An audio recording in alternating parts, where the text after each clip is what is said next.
오늘 법정지상권에 대한 실물을 말씀드려 볼게요. 한 10분 만에 이거 이제 한번 들으면 1년 동안은 안 들어도 되게끔 한 방으로 정리해 드릴게요.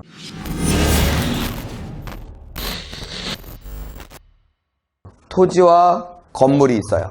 토지의 주인과 건물의 주인이 같았었다면 법정지상권이 여러분이 대답할 차례야. 성립한다.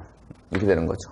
자, 그런데 제가 이렇게 또 설명드렸죠. 토지와 건물의 주인이 같아요? 달라요? 땅 주인이 건물 줘요? 땅 주인이 아닌 사람이 건물 줘요? 땅 주인이 짓죠? 그러니까 이거는 법정지상권이 성립할 확률이 굉장히 높겠죠. 그러면 토지의 주인은 건물을 부술 수가 없겠죠. 됐습니까? 그래서 이 첫 번째 조건만 따지면 법정지상권은 대부분 성립한다 이겁니다. 됐습니까? 만약에 A, B야 같았던 적이 없었어. 그러면 두 번째 조건을 따질 필요도 없습니다. 하지만 대부분이 같기에 여러분 상식에서 생각해 보세요. 땅 주인이 건물 짓지 뭐 딴 사람이 짓습니까? 대부분이 같기에 두 번째 조건을 따져봐야 된다는 얘기입니다. 땅이 있고요. 건물이 있습니다. 땅이 있고 건물이 있는데 땅에만 돈을 빌려주는 겁니다. 그럼 건물이 먼저 들어왔어요? 땅의 근저당이 먼저 들어왔어요? 뭐가 먼저예요? 건물이 먼저죠? 얘가 1번. 얘가 2번이죠? 이거 법정지상권 성립한다 안 한다? 성립한다. 자, 그러면 이렇게 예를 들어볼게요. 여러분들 저한테 돈 좀 빌려주세요. 저는 땅하고 건물이 있는데요. 이거 갖고 돈을 빌려주세요. 그러면 돈을 빌려주시면 돼요. 근데 내가 뭐라 그러냐면 건물엔 잡지 말고요. 땅에만 잡아주세요. 이러는 거야. 그러니까 건물하고 땅하고 있는 게 은행에서 대출이 안 나오는 거예요. 그래서. 그러니까 이런 사례가 있다 없다. 많다 적다. 적다. 그럼 대부분 무슨 사례냐? 땅이 있어요. 그리고 땅에 돈을 빌려주세요 하는 거예요. 그리고 그 근저당을 잡는 거야. 그 다음에 그 돈 갖고 짓는 거지. 현재는 얘랑 모양새가 똑같은데 과거로 가면 얘는 건물이 있는 상태에서 돈을 빌려준 거고 얘는 건물이 없는 상태에서 그 다음에 건물이 들어온 거예요. 이거 법정지상권 성립한다 안 한다? 안 한다. 자, 하면 땅 주인은 건물을 부술 수가 없고 안 하면 땅 주인은 건물을 부술 수가 있어요. 자, 이것도 추가적으로 한번 설명을 드리면 제가 땅과 건물이 있는 상태에서 여러분들한테 돈을 꺼달라 그러는데 건물은 잡지 말래. 뭐 이상한 사람이야 한마디로. 그럼 돈을 안 빌려줘야 돼 원래는. 근데 빌려줬다고 할게요. 빌려줬으면 이 건물 때문에 이 땅의 가치가 어마어마하게 내려갔다는 걸 감안하고 빌려줘야 될 거 아니야. 그렇기 때문에 법정지상권이 성립한다 그러는 겁니다. 그런데 땅만 갖고 있어요.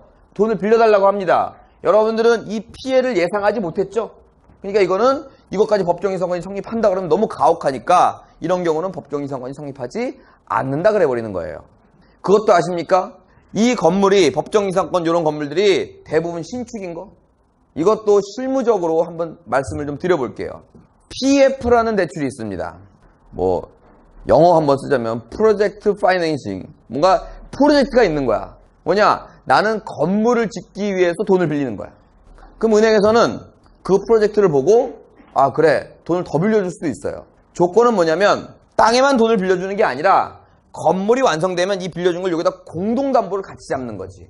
너무너무 안전하잖아. 맞죠? 그렇게 시작이 돼. 그런데 이게 뭐 분양이 안 된다거나 뭐 팔리질 않는다거나 개인적으로 힘들다거나 뭐 기타 등등 이유로 이게 완성은 됐는데 이제 힘든 거야 내가. 예를 들면 저라면. 근데 내가 이걸 딱 등기를 딱 치는 순간 얘는 무조건 들어올 거고. 그죠? 그리고 다른 채권도 막 들어올 수도 있죠. 그러니까 완성을 시켜놓고 분양을 해야 되니까 또는 팔아야 되니까 완성을 시켜놓고 등기를 안 치는 거야. 등기가 없으면 근저당을 잡을 수가 없고 근저당을 잡을 수 없으면 경매를 넣을 수가 없는 거죠. 그러니까 얘는 이제 급해 죽겠으니까 왜? 이자가 계속 안 들어오니까 경매를 그냥 넣어버리는 겁니다. 땅만. 그나마 법정지상권이 성립 안 되니까 덜 손실이 있겠지만 하여튼 이거는 나름 하자죠. 이거든 하자. 이건 큰 하자, 이건 작은 하자. 그렇게 되는 겁니다. 그래서 대부분 막 신축, 새 거 이런 것들이 안 나오는 이유가 과거에는 그런 머리를 잘 못 썼어요. 그래서 사람들도 이제 이 잔머리, 나쁜 머리도 진화하다 보니까 아 이거 등기하면 잔뜩 들어올 거니까 등기를 안 해버리는 겁니다. 보통 순서는 사용승인, 즉 준공을 받고 그 다음에 그걸 갖고 등기를 하거든요. 근데 준공을 받고 등기를 안 하는 경우도 있어요. 내가 하는 거니까 어차피. 자, 이게 법정지상권의 이론 끝입니다. 하나 더 덧붙이자면 이런 조건하고 안 맞는 것들은 다 법정이성건이 성립합니다. 안 맞는 거란 뭐냐? 자, 같은 사람이에요. A랑 B랑. 그러면 법정이성건 성립한다고 안 한다고? 죄송합니다. A입니다. 같은 사람 AA 한다고 안 한다고요? 한다. 그죠? 해. 그럼 끝날 게 아니라 그 다음 조건을 따져봐야 되겠죠. 그런데 아무리 토지의 등기를 봐도 근저당이 없는 거야. 난 지금 근저당이 먼저냐 건물이 먼저냐 이것만 따지고 있었죠? 그럼 그걸 근저당이 먼저면 법정이성건 성립하지 않고 근저당이 나중이면 법정이성건 성립하고 그걸 찾으려고 막 찾는데 근저당이 없어. 가압류, 압류 이런 것만 있어. 근저당 없어도 경매 들어갈 수 있죠. 가압류로 하면 강제경매라고 그랬지 않습니까? 그러면 뭐다? 법정이성건 성립한다. 이거 외에 모든 것들은 다 성립한다고. 어렵지 않죠? 이것만 기억하면 돼. 근데 이게 없다? 그럼 한다. 됐습니까? 질문? 질문 있는데. 네. 1번의 주택이 등기날인지 아니면 사용승인일인지 그게 궁금합니다. 네. 좋습니다. 등기날도 아니고 사용승인날도 아닙니다. 그럼 무슨 날일까요? 자, 제가 많이 말씀드렸는데 민법에서 다투는 건물은요. 뭐 등기가 나든 안 나든 허가가 나든 안 나든 이런 걸 따지지 않습니다.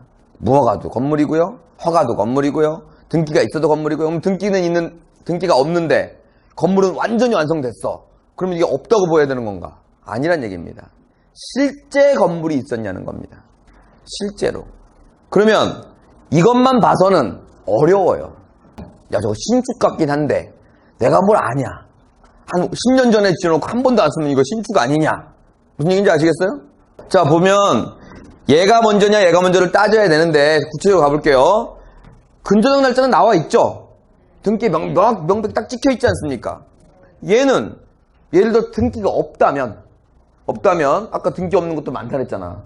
없다면 가서 보니까 근저당권은 2010년인데 말이에요. 이게 신축이라 이거 무조건 그 이유야. 이렇게 단정 지을 수 있냐고 여러분들이. 생각보다 힘들겠죠? 또 애매한 건 조금 썼어. 완전 새 거라면 좀 그런데 좀 썼어. 근데 완전 새 것도 이거예요. 2009년에 80%를 만들어 놓고 20%만 지금 해도 새 것처럼 보일 거 아니야. 근데 제가 말하는 건물은 뭐 사람이 들어가 살아야 된다 이런 게 아니라 벽, 지붕, 기둥 있으면 되거든요. 그러니까 이거를 눈으로 판단하거나 이러면 절대 안 됩니다. 나는 아니야, 나도 몰라요. 그럼 이제 판단해야 될 기준이 있어야 될 거 아닙니까? 근데 등기니 뭐니 딱 나와 있으면 쉬워. 근데 없으니까 또 문제겠죠. 자, 그럼 이렇게 할게요. 이 건물을 그냥 아무 말도 안 하고 그냥 졌어. 어디다 신고나 허가나 설계나 아무것도 안 하고. 그러면 그 사람 한동안 못 봐요, 우리. 그러니까 그런 사람이 있다 없다? 없어요, 그런 사람은. 그리고 그런 것들은 이 시군구에서 그냥 철거해버립니다. 뜯어버려요. 그러니까 그런 사람은 없는데, 그럼 뭐예요? 설계하고, 허가 받고. 허가 받을 때 건물 있어요, 없어요? 없겠죠. 내가 건물을 짓겠습니다. 라고 허가하는 거잖아. 그리고 착공하고, 건물을 진짜로 이제 공사가 들어갑니다. 그리고 나중에 준공을 하겠죠. 근데 그런 서류가 뭐냐면 건축물 대장이에요. 그게 내용이 나오는 게. 그리고 그 건축물 대장을 띄러 갔는데 요 마지막 걸 안 했어. 그럼 있어요, 없어요? 건축물 대장이? 없겠죠. 준공 내야 있겠죠. 항상 실무는 그렇다고. 내가 배운 대로 가보니까 띄어지질 않아. 그럼 거긴 건물이 없대. 무슨 소리야, 내가 건물 눈으로 보고 왔는데. 그러면 건축가나 주택가에 가셔갖고 그걸 문의하셔야 됩니다. 언제 허가받고 언제 착공했냐. 그럼 착공이 2011년이래. 그죠? 아까 제가 2010년이라고 했죠, 근저당. 그럼 무조건 기후 그 이후에 들어온 거죠. 2009년이래. 그러면 그때부터 또 애매한 거야. 자, 건물을 뚝딱뚝딱 짓는다고 2009년에 해놓고 이게 그 다음 달에 바로 졌는지 아니면 골조만 올라갔는지 막 상상만 하는 거야, 나는. 근데 대부분은 그거 이유가 많아요. 왜 아까도 그랬잖아. 건물 있는 건 안 빌려주는 거라고. 안 빌려주는 게 대부분이라고. 근데 대부분이 그렇다지 100% 그렇다는 아니에요. 제가 옛날에 실수를 한번 한 적이 있어요. 땅만 있으면 근저당 잡으면서 뭐 같이 잡는지 아세요? 지상권 잡죠? 왜? 건물 질 때 동의 받으라고. 그러니까 지상권은 내가 근저당권자이자 지상권이라면 여러분들이 건물 지려면 나한테 동의 받아야 돼. 그래서 지상권을 같이 잡아요, 이렇게. 근데 난 당연히 건물이 없을 거라고 예상했었어. 당연히. 근데 그 옛날로 이제 돌아가서 이 진수를 보니까 어떻게 돼? 이 10층짜리 건물이 한 2층이 올라간 거야. 2층 정도가. 이해 가시죠? 2층 올라갔는데 그런데 여기서 돈을 빌려 쓰려니까 네가 완공되면 등기 나오면 이걸 같이 잡겠다라는 약정을 하고 그렇지만 이 당시에는 등기가 없잖아요. 2층밖에 안 올라갔으니까. 그러니까 그냥 어쩔 수 없이 지상권을 잡은 거야. 그래서 제가 예전에 실수한 것처럼 여러분들도 그런 의견을 많이 갖고 오세요. 도원장님, 이거 지상권을 잡았다는 건 그때 건물이 없는 거 아닙니까? 이런 식으로. 그건 추측이란 얘기입니다. 자, 그래서 대부분은 이거 하고 그 다음에 허가를 받고 착공을 하지만 애매한 시간, 아까 이상한 가정도 했죠. 우연치 않게 같으면 어떡하냐고. 그런 건 없겠지만 건물이 딱 같은 날, 근저당하고 같은 날 그런 건 없겠지만 그래서 제가 주로 쓰는 방법은 뭐예요? 애매하다 싶으면 근저당권자를 만납니다.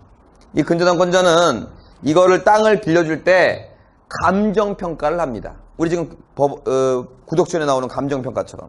그럼 감정평가를 막 볼 필요가 없고 맨 뒷장을 딱 넘기세요. 그럼 거기 사진이 떡 있어. 대부분 빈 땅. 지금은 이렇게 뭐가 올라가겠지만. 됐죠? 자, 그래서 실무적인 얘기도 잠깐 드려봤습니다.